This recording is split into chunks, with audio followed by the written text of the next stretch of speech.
Hello and welcome. My name is Alan, and we are back with more news of the day. Today is Friday, March the 31st, 2023. We are looking at here first a bit of science and history information we're just now learning about. This is from Harvard Medical School. Ancient DNA reveals that Asian ancestry was introduced into East Africa in the early modern times, which clarify and complicate some of the understanding of Swahili history.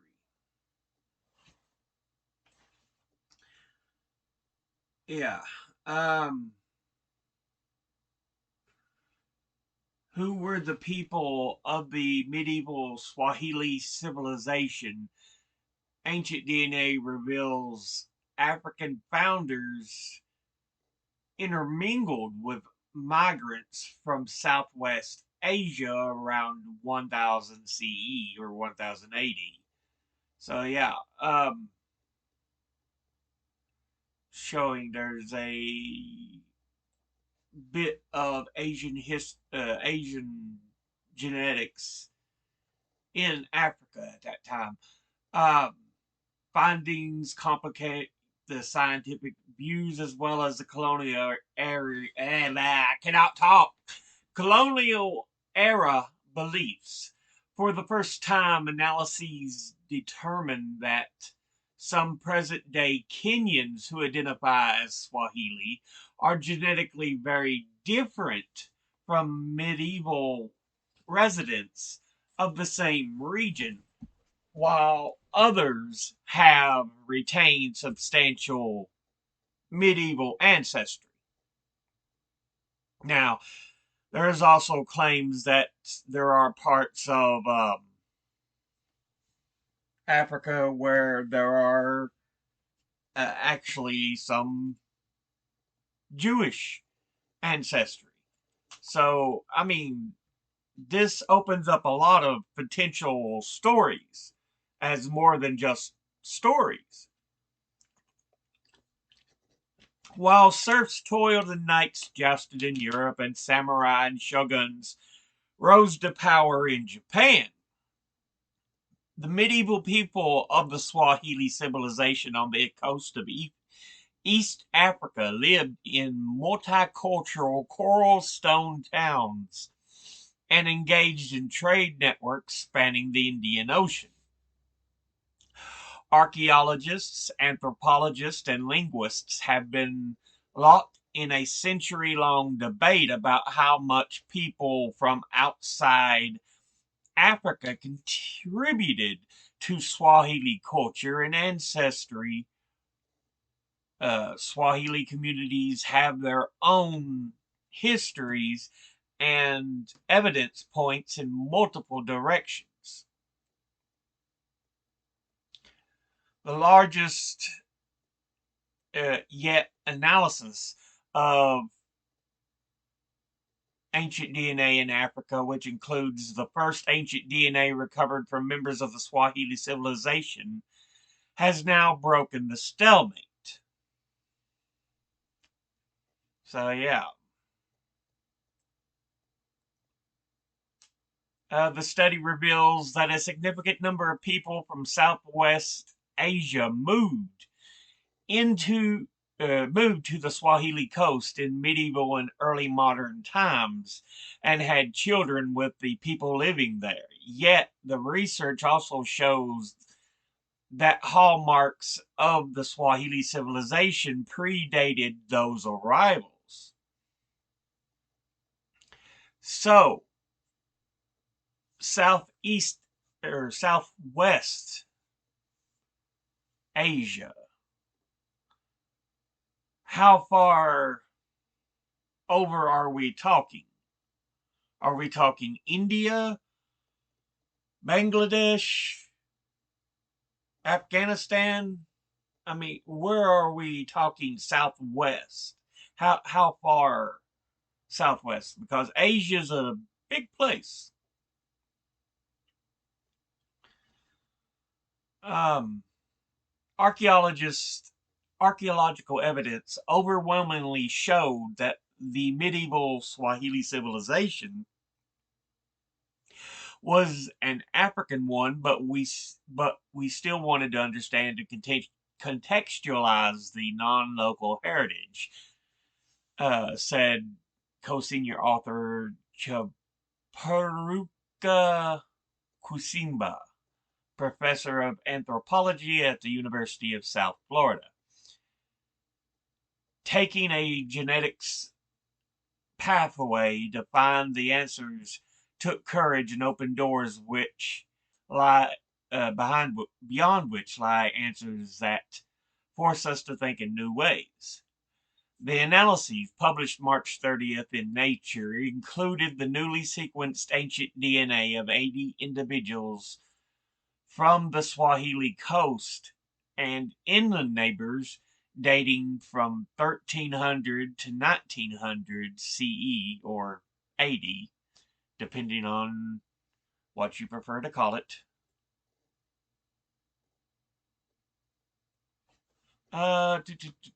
They also included a new genomic sequences from 93 present-day Swahili speakers and previously published genetic data from a variety of ancient and present-day Eastern African and Eurasian groups. The international team was led by Kusimba and David Reich, professor of genetics in the Blavatnik Institute in Harvard Medical School and professor of human evolutionary biology at Harvard University. Study revealed that around 1000 CE, a stream of migrants from Southwest Asia intermingled with African people at multiple locations along the Swahili coast, contributing to half of the ancestry of the analyzed ancient individuals. The results provide unambiguous evidence of ongoing multicultural mixing on the East African coast for more than a millennium, in which the African people interacted and had families and migrants from other parts of Africa and the Indian Ocean world, said Reich. Uh, do, do, do, So yeah, I wonder how far they're actually listing Southwest Asia. Do, do, do.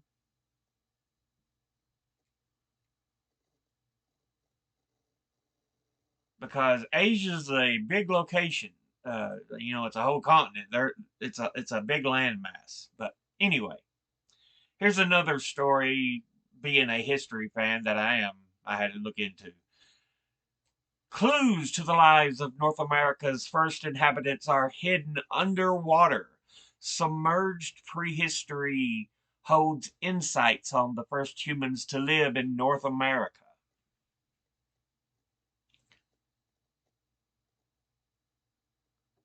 Archaeologists mm, collects samples from a prehistoric caribou hunting site on Alpena Amberley Ridge in Lake Huron. So yeah. Below the surfaces of the freshwater springs, lakes, and rivers, sunken landscapes hold clues about the daily lives, beliefs, and diets of the first humans to settle in what is now the United States, but submerged prehistory, as the study of these millennia-old sites is widely known, is often overlooked in favor of traditional underwater archaeology centered on shipwrecks. There's tremendous work to be done, uh, and fast developing technology holds great potential to explore what lies below. One day, the sunken world will unlock the answer to how America was really settled and how our ancestors lived. From Miami to Lake Huron to Warm Mineral Springs, there are three sites driving the conversation about the nascent discipline. From Warm Mineral Springs, the hunt for second evidence has of early humans in North America began some 60 years ago with a swirl of controversy in southwestern Florida. In 1959, retired Air Force Lieutenant Colonel William R. Royal uncovered traces of prehistoric people while diving, blah blah blah, at Warm Mineral Springs. An hourglass-shaped sinkhole formed when an earthquake collapsed a subsurface cave around 20,000 years ago. Because Royal was an untrained amateur, says Purdy, scientists poured cold water over his bold claims. The spring's main claim to fame is the association with Spanish conquistador Juan Ponce de Juan Ponce de Leon, who supposedly identified it as the Fountain of Youth in 1513. Though tales of the explorer's search have been greatly exaggerated, hordes of modern water worshippers have followed in his wake. Few who take the waters can deny their healing properties and therapeutic nature. Do, do, do. Let's see what else we have.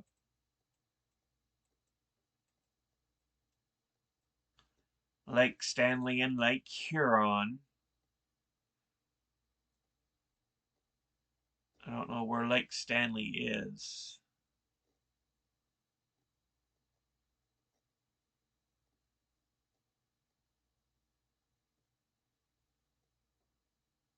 Huh.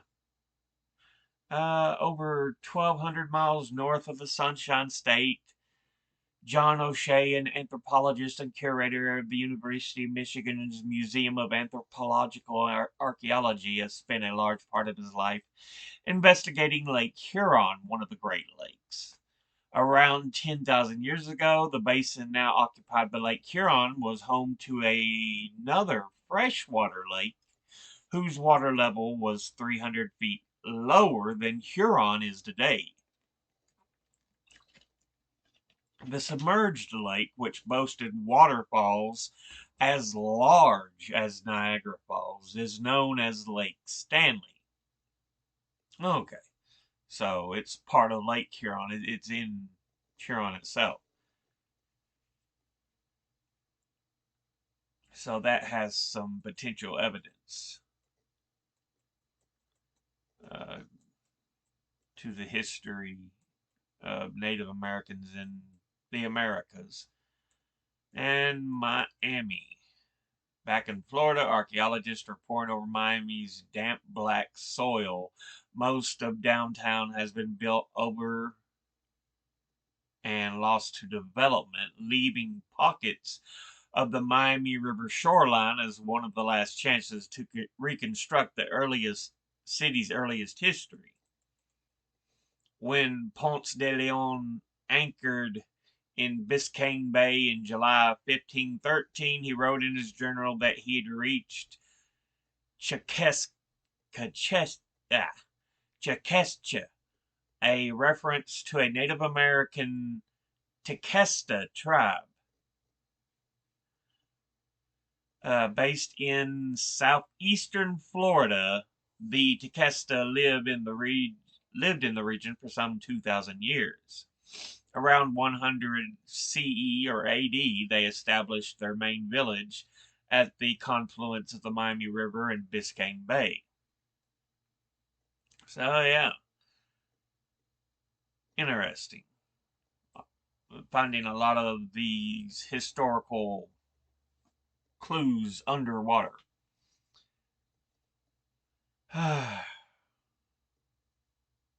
do, do, do. No thanks. Back to browsing. Okay, I know you all want to hear something about it. Trump finally being indicted. Although, to be honest with you, this is probably the weakest of the cases. The one in New York. I don't see much happening from it, if any. Honestly, the others, if and when they come, will be more important. This one, I don't see much really being done. He's guilty, there's no doubt. I mean, he paid his former lawyer to pay off Stormy Daniels. He had his lawyer make the payment. That means he is responsible for that. But I still don't see him really getting taken down in this particular one.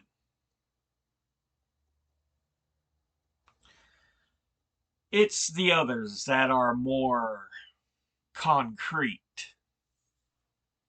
But yeah, he's officially been indicted. Cancel. All right. This from LBTQ Nation.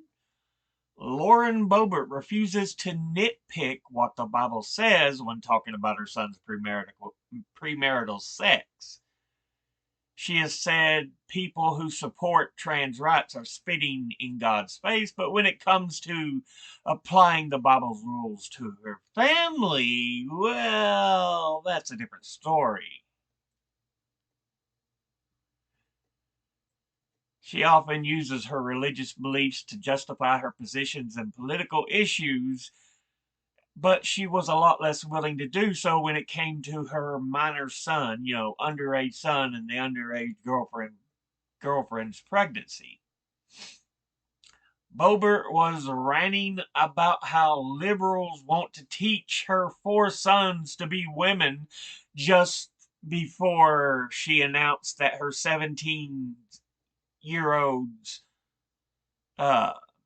younger girlfriend is expecting a baby in April. This will make Boebert a 36-year-old grandmother since she got pregnant with her son when she was in high school herself. So yeah, hypocrisy, essentially, is what we're looking at here. Another story here, this one from Boise State Public Radio. Another Idaho hospital announces it can no longer deliver babies. The U.S. birth rate went up in 2021. Here, a baby in the hospital in McAllen, Texas. Okay, that's what the picture was. A critical access hospital that serves a rural community in the southwest of Boise will no longer deliver babies after June the 1st. Valor Health's decision to stop offering labor and delivery care in Emmett, Idaho, comes on the heels of a North Idaho hospital shuttering its maternity services. It also comes as the Idaho legislature is on track to defund research into preventing maternal deaths, as state lawmakers have banned nearly all abortions, and as Idaho chooses not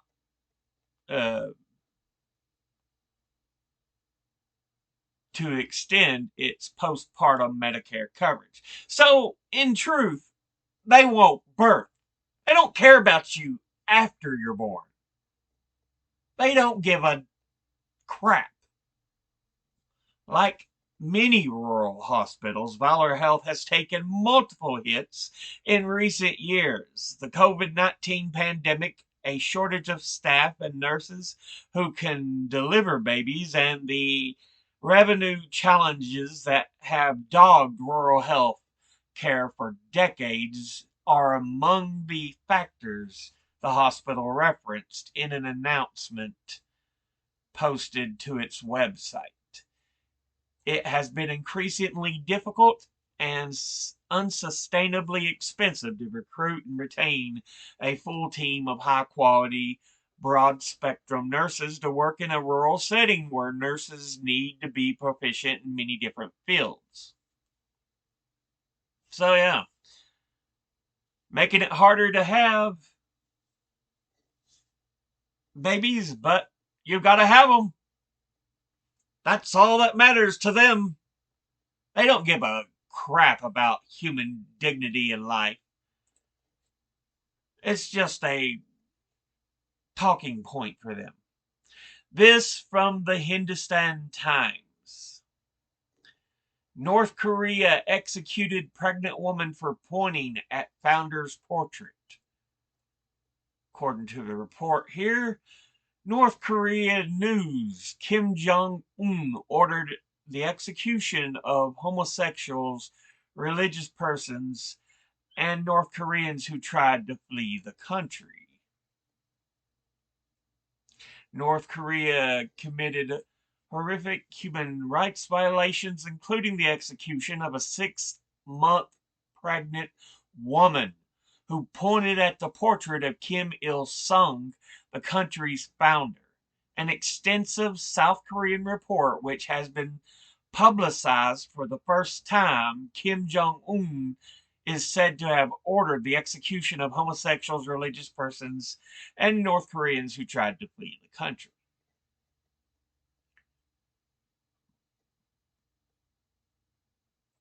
The report was released by South Korea's Unification Ministry, which handles inter-Korean affairs. The 450-page report includes testimony collected from 2017 to 2022 from more than 500 North Koreans who fled their country. North Korean citizens' right to life appears to be greatly threatened, the ministry said in the report. Executions are widely carried out for acts that do not justify the death penalty, including drug crimes, contribution to South Korean or distribution of South Korean videos, and religious and superstitious activities, it added. The report detailed the violent actions of North Korean regime, saying that the pregnant woman was killed after a video showed her pointing at a portrait of the late Kim Il sung while she was dancing in her home. The report also said that 6 teenagers aged 16 to 7 age 16 and 17 were executed by shooting.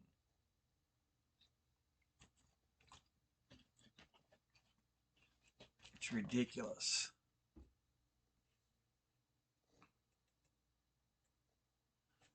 The teens were charged over watching video footage originating from South Korea and smoking opium at a stadium.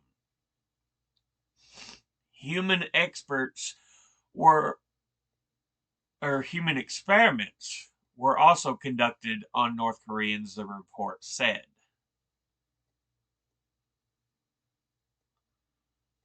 Officials also blackmailed families and forced them to make their relatives human test subjects in medical trials, it added. North Korea also forced nurses to write up a list of dwarfs and conducted hysterectomies on a woman with dwarfism. Wow.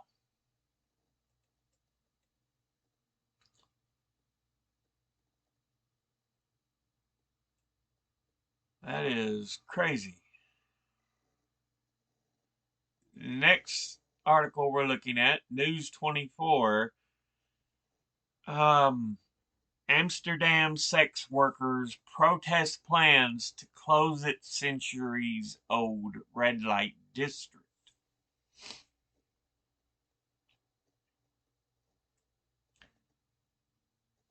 Sex workers staged a protest march about Amsterdam's plans for its centuries-old red light district. The city plans to move them to a 100-room center on the outskirts of the city to reduce crime. Amsterdam has also launched a campaign asking Brits not to visit. I heard about that, yeah. British people apparently got a little too rowdy.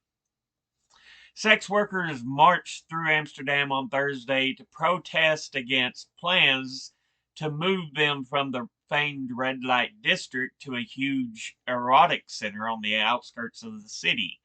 Wearing masks to hide their identity and waving red umbrellas and banners, including Save the Red Light, dozens of demonstrators walked to City Hall where they confronted the mayor. Amsterdam authorities say they want to move the sex workers to reduce crime and nuisance behavior in the city, which this week launched a campaign to keep rowdy British tourists away. We really don't agree with the solutions that they are offering, that they're imposing. They're not even negotiating with the sex workers organizations. Sex worker Sabrina Sanchez told AFP.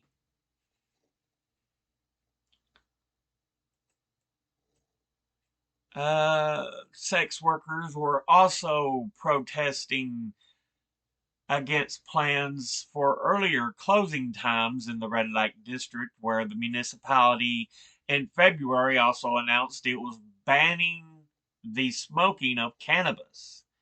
We don't want to be moved, not to an erotic center or anywhere else, said another sex worker wearing a hood and sunglasses who wished to remain anonymous. Do something about the drug traffickers. Do something about those who behave disrespectfully, she said, reading out a petition in front of Mayor Femke Halsema. Yeah, I mean,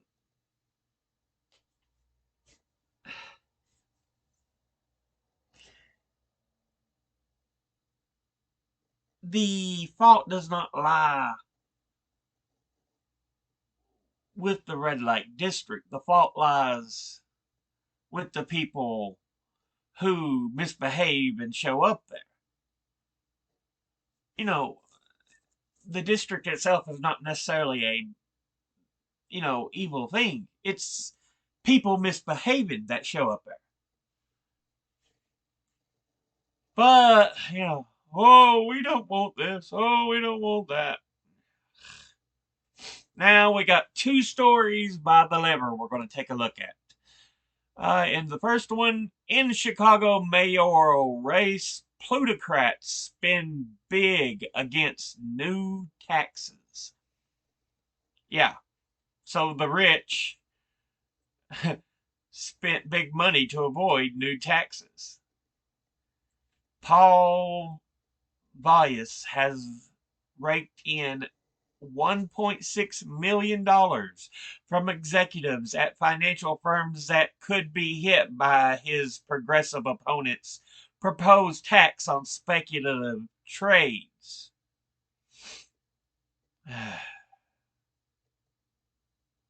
In the final stretch of Chicago's closely watched mayoral race, candidate Paul Vallis, or Vallis, I'm not sure, is attacking his progressive opponent's plan to fund public schools and infrastructure by taxing the wealthy, including a tax on financial trading that would hit some of Vallis's top campaign donor.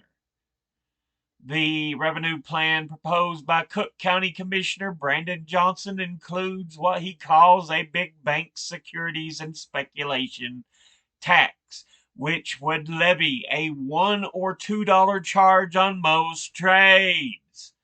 Johnson's campaign estimates that this financial transaction tax could raise as much as $100 million annually for the city. That makes more sense, but Oh, we got to protect the rich because they donated to me. Me.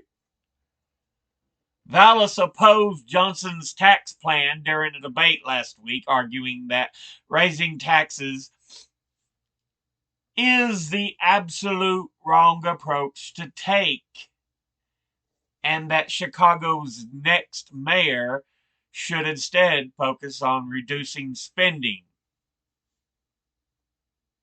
No, you tax the rich and the corporations. That is the right route to take because we are now in an era of inequality that we have not seen since the Gilded Era. That's why I call it the second Gilded Era, if you've ever watched my videos. That's why others call it the second Gilded Era. It's because of people like Vallis. Please, people, vote for Brandon Johnson. I'm not even a Chicago resident. I've never been to Chicago, but damn it. Johnson's tax proposal would hit financial firms that profit from speculative trades, often conducted at the millisecond level. Executives at such firms have contributed $1.6 million to Vallis's bid, according to a Lever review of campaign finance records. That's nearly 10% of Vallis's total mayoral fundraising haul. Among the firms that profit from speculative trading is the hedge fund giant Citadel, whose financial dealings were swept up in the 2021 GameStop controversy. Citadel's billionaire founder and CEO Ken Griffin Jr. has been a major funder of right-wing politicians like Florida Governor Ron DeSantis and former Illinois Governor Bruce Rauner. Yeah, that's even more of a reason not to trust Vallis because Citadel and Griffin, no, they are evil. They are evil. Earlier this month, Griffin endorsed Vallis, telling Bloomberg News, I really admire my colleagues who have supported Paul Vallis's publicly with their voice and their money. Anyway, and the other story from the Lever we're going to look at. Republicans tell lobbyists it's hackish to blame bank failures on deregulation. It is! It is moron!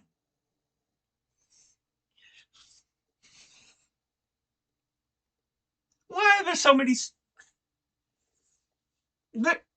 No, they know. They know.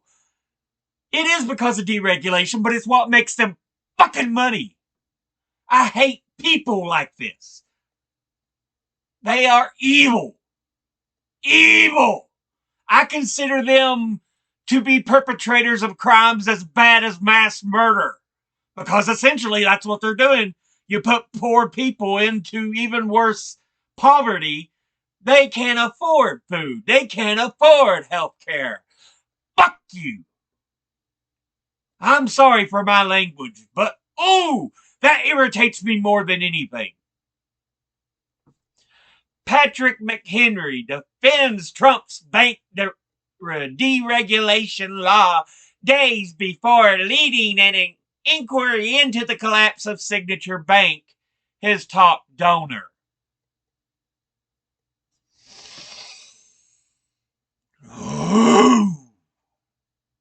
That? No. People like him should not be anywhere near law. And turns out, hey, he's Representative Patrick McHenry, Republican in North Carolina, speaking to the American Bankers Association on March the 22nd.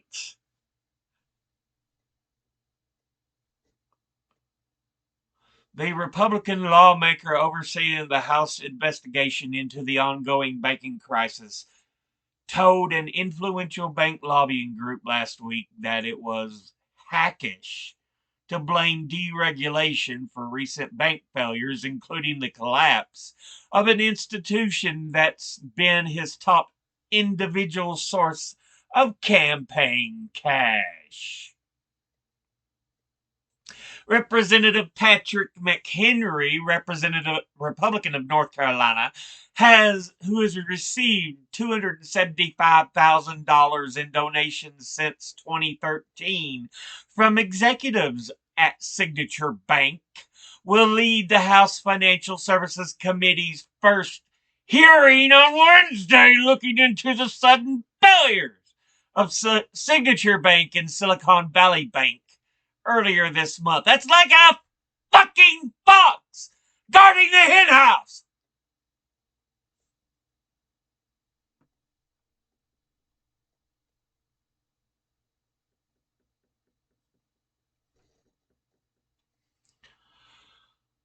One key factor in Signature Bank's collapse was its decision to aggressively pursue cryptocurrency companies' deposits before the crypto market imploded. McHenry, who benefited last election cycle from nearly $170,000 in spending by a pro crypto super PAC, has been an avid supporter of the industry, which is built around digital money or assets.